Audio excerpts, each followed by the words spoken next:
Kita hidup tidak lama di atas muka bumi ini. Saya sering sampaikan bagaimana Nabi SAW bersabda, "A'maru ummati baina sittin ila sab'in wa aqalla man yajuzu dzalik." Umur umatku antara 60 sampai 70. Dan hanya sedikit yang melewati umur tersebut. Kebanyakan kita rata-rata ya, umur 60 sekian sudah meninggal dunia. Bahkan ada yang kurang dari 60 sudah dipanggil oleh Allah Subhanahu wa taala. Coba saya ingin tanya, yang di atas 70 coba angkat tangan. Kemana? Sudah ditanya di luar. Sudah masuk alam barzah, sudah ditanya oleh malaikat. Coba yang di atas 60, angkat tangan. 1, 2, 3. Siap-siap. Yang di atas 50, angkat tangan. Sama, siap-siap juga. Ya. Terus kita masih terus terlena di atas muka bumi ini. Tahukah Anda bahwasanya umur kita di dunia ini adalah penentu masa depan kita yang abadi di akhirat kelak. Maka jangan main-main dengan umur yang Allah berikan kepada kita. Umur itu nikmat yang akan diminta pertanggungjawaban oleh Allah Subhanahu wa taala. Setiap detik, setiap menit yang Anda lewati penentu kesuksesan Anda atau kehancuran Anda di akhirat kelak. Ya.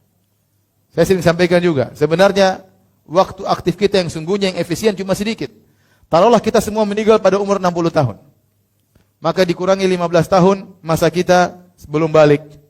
Kurang 15 tahun. Tinggal berapa? 45. Terus kebanyakan kita tidur satu hari 8 jam.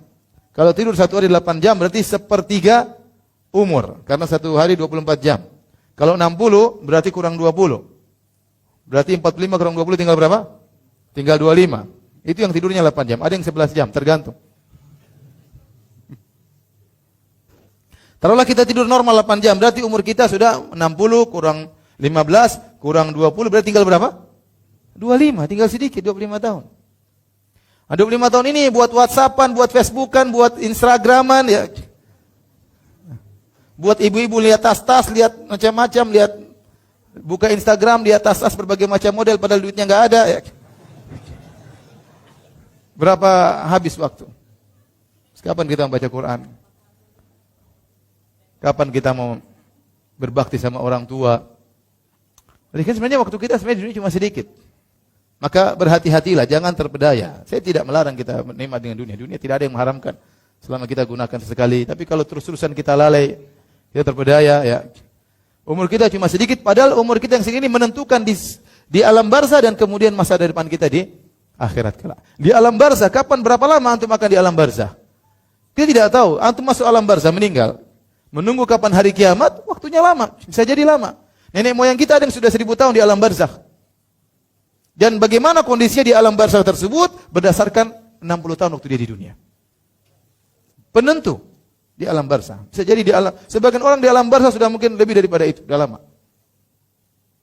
Kemudian antum dibangkitkan di padang mahsyar yang kata Allah Subhanahu wa taala fi yaumin kana miqdaruhu 50 alfasana. Yang satu hari ukurannya seperti 50.000 tahun. Apa bandingannya 60 dengan 50.000 tahun?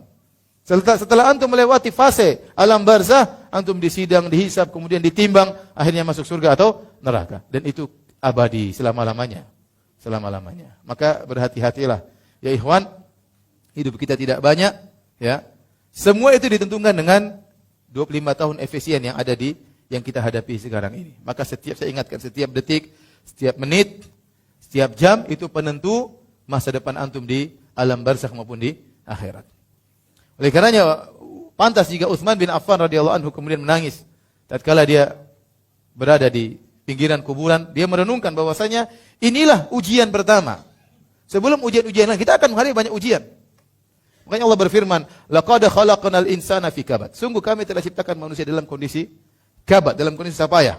Sejalan susah payah, kemudian dalam perut dia payah, dia melahirkan orang tuanya, lahir juga dalam kondisi payah, menjalani kehidupan juga dalam kondisi payah, kerja dan macam-macamnya. Di alam barzah juga dia merasakan kepayahan.